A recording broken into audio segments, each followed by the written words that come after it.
right now, though, want to welcome to the program CJ Ciaramella from the Washington Free Beacon. CJ, how you doing, sir?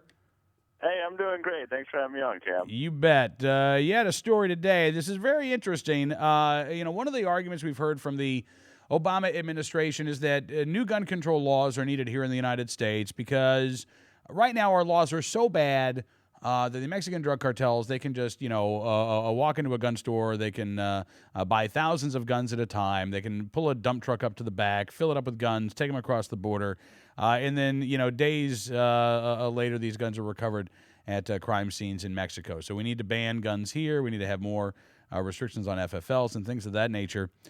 But you guys obtained a document from the ATF talking about the time to trace of the guns that were recovered in Mexico between 2006 and 2010. In other words, guns that were sold in the United States originally were recovered in Mexico and were traced. How long between the time of the original sale and the time that the gun was traced? And what'd you find, CJ? Well, the document we got said that the average time to crime rate was 15 years for guns recovered in Mexico and traced back to the U.S. between 2006 and 2010. I'm sorry, how long? 15 years. 15 if you want to be years. exact, 15.08 years, if you want to be exact. Uh-huh. Well. Yeah, so...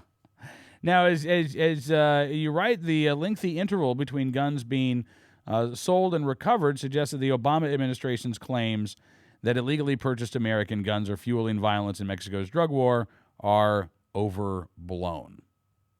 Yeah, what you heard from the administration and gun control advocates in around 2009 was that there was a flood of guns coming illegally across the border from the U.S. into Mexico. And Obama, kind of famously, if you follow the issue, said that 90% of the guns recovered were traced back to the U.S., which was pretty quickly debunked. That was a very overblown statistic.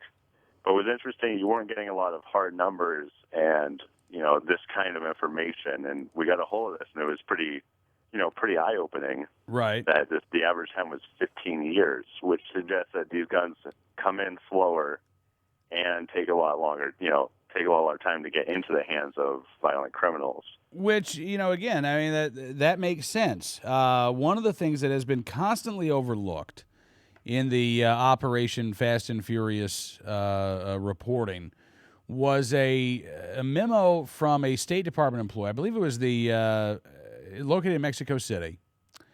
And this memo said, look, there is no iron pipeline of guns flowing from the United States into Mexico. We don't have that. This is before Fast and Furious even began. He said what we have are trickles. We have, guys who are buying 1-2 guns at a time for, a couple of $100, and then they're giving the guns to the traffickers, and the traffickers are going south of the border. But they don't have any. It's a myth to think that, people are buying 400, 500, 600 guns at a time. The only time that really happened, CJ, it looks like, was in Operation Fast and Furious when the government actually wanted that to happen. Yeah, I just did a quick Google search, and I came up with a Justice Department report that said the recovery of a crime gun within 2 to 3 years after its initial purchase is considered a short time to crime and a significant trafficking indicator. So if that's a significant trafficking indicator, then a 15-year time to crime would suggest, not a significant trafficking indicator. Right. So yeah, the numbers are interesting. I think it really shed some light on, that there wasn't a flood of guns, that it's a trickle. I mean, it's still a problem. They said there was 19,600 guns recovered, but it's not the flood that we've been hearing about. Uh-huh. All right. Well, in that case, CJ, I mean, where does this is this going to get reported? I mean, so much of the Fast and Furious information that gets out there, it seems to just kind of, fall by the wayside. Do you think that anybody's going to actually pick up on the fact that while the Obama administration seems to believe that a gun sold in Texas on Tuesday is going to end up recovered in Juarez on Saturday, the truth is quite the opposite? Well, I was hoping, I have my own personal interest because it's my story, but I was hoping to get picked up a little bit more just because we haven't got these kind of hard numbers. And the ATF didn't expect this document to get out. It wasn't meant for public release. Oh, really? So, yeah, it was part of a court record that got entered into the administrative record. So this is some of the first really hard numbers we've had on gun trafficking, and I think it's pretty interesting. I'd like to see it get the information get around a little bit more. Well, listen, I think it's fascinating. The average time to trace in the United States is, I believe, 11 years. So, yeah, 10.5. Excuse me, 10.5?